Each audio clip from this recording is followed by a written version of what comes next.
Ağlayacağım hesinesin, talihine sevgimizin, nurlu olan eşkimizin, derdi hatirem olacak.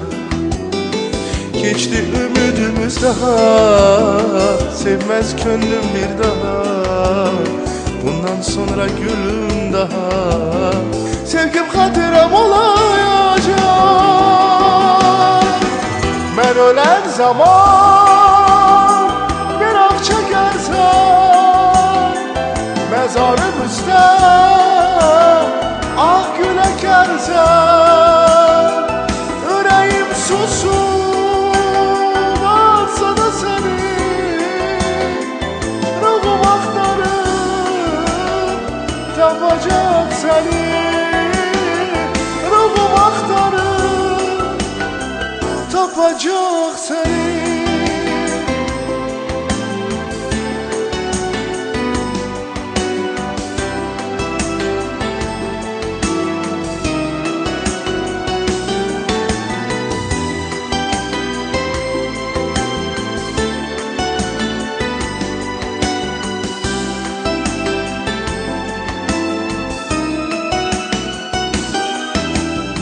Ağlayacağım hesinesin, talihine sevgimizin, nurlu olan eşkimizin, derdi hatirem olacak. Geçti ümidimiz daha, sevmez gönlüm bir daha. Bundan sonra gülüm daha, sevgim hatirem olacak.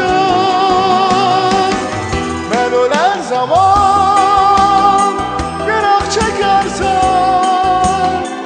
mezarımızda ah gül ekersen, yüreğim susup atsa da seni, ruhum aktarıp tapacak seni, ruhum aktarıp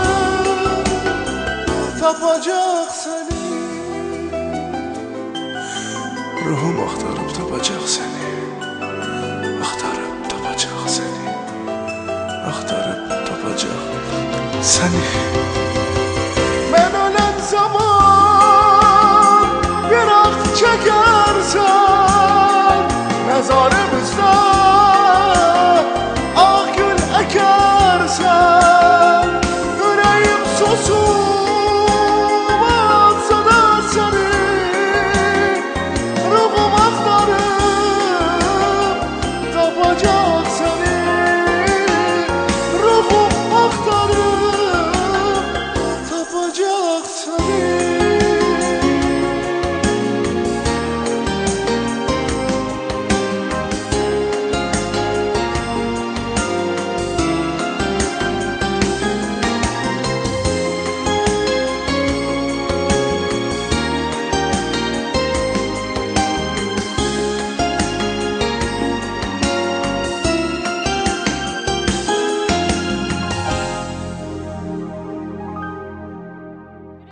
Murad. Teşekkür ederim, çok sağ olun və bildirmək istəyirəm ki, bu yeni mahnıdır. Ümumiyyətlə, mən bugün sizlərlə görüşürəm iki yeni mahnımla.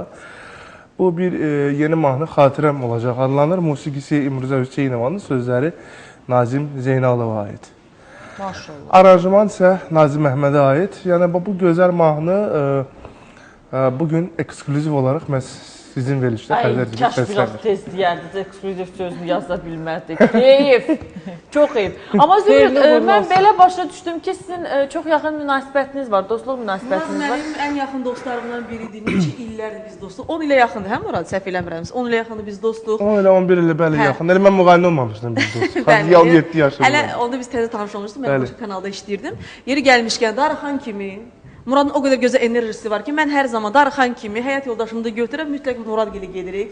Axşam saat 2-yəcən otururuq, çay, nə bilim söhbət edirik. Murad çünki mahnılar oxuyur. Yəni biz çox yaxınıq. Və mən çox sevinirəm ki, mənim elə dostum var. İnanın ki, mənim ən pis günlərimdə, mən depressiyada olanda mən ona zəng elirdim. Murad mənə elə ürək dirək verirdi ki, yeri gəlmişkən. Ona görə çox pozitiv insandır və mən sevinirəm ki, sənin kimi dostum var əzizim. Çox sağ ol əzizim, qarşılıqlıdır.